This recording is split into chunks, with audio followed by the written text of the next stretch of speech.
Ashrapeta Pedaguda project for the flood victims. Minister Tummala assured that the government will stand by it fully. Telangana state is experiencing a heavy and very heavy rains.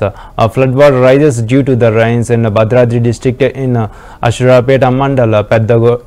Pedavagu project was completely cut off. Minister Tummala visited the submerged Pedavagu project area, greeted the locals and inquired about the situation there. A large dam project, the minister will visit the crops and fields and houses were submerged due to the dam breaking examined.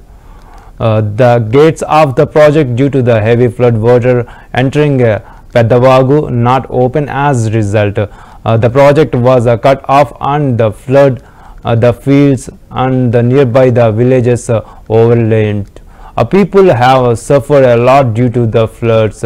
Who came with him? A minister held a review meeting with the officials of the department. Irrigation department officials know exactly from the where the water comes from in the from flood after the onset of the monsoon season. Could not estimated 100% of the irrigation department officials are not irrigation officers. The minister was furious with Suresh. Our district SP Rohit Raj and district collector rescued those who trapped in the flood by the helicopter and NDRF personals.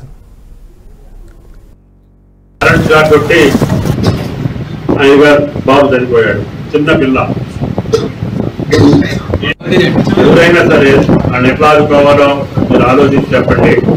CM గారికి చెప్పి relief ఎంతో కొంత ఆ కుటుంబానికి ఏర్పాటు చేద్దాం.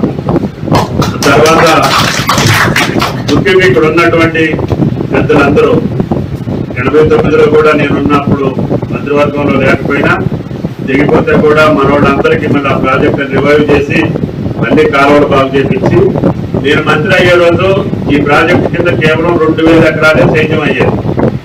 మీ దయ వల్ల నేను మంత్రి అయిన తర్వాత మొత్తం ఏలేపాడు కుక్కునూరు దాకా కాలువలు తవ్వి 16,000 ఎకరాలకి నీళ్ళు ఇచ్చాం. దురదృష్టవశాత్తు మళ్ళీ నేను లేనప్పుడు 89లో దిగిపోయింది. ఈ మధ్యలో రాష్ట్రం విడిపోవటం మూలాన ఈ ప్రాజెక్టు ఉమ్మడి ప్రాజెక్ట్ అయింది. ఇది గోదావరి రివర్ బోర్డు కంట్రోల్లో ఉంటుంది. 2 రాష్ట్ర ప్రభుత్వాలు నిధులు ఇవ్వాలి.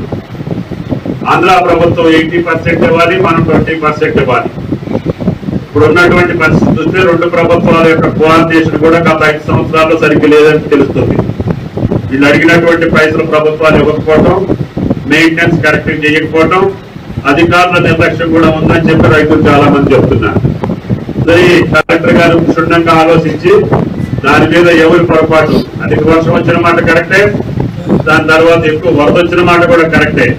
కానీ ముందు జాగ్రత్తలు తీసుకొని ముందు రోజు నుంచే ప్రాజెక్టు మొత్తం కూడా గేట్లు 3 ఎత్తేసి ఫ్రీలో పెట్టి డిప్లీట్ చేసి ప్రాజెక్టు ఖాళీ పెట్టిస్తే ఇంత ప్రమాదం జరగదనేది ఇప్పుడు చెప్తున్నారు, పెద్దలు చెప్తున్నారు. సరే జరిగింది కాబట్టి ఈ ప్రాజెక్టుకి ఆ ప్రభుత్వంతో కూడా మాట్లాడి రేపు వచ్చే సీజన్లో పటిష్టవంతంగా ఇప్పుడు వచ్చినటువంటి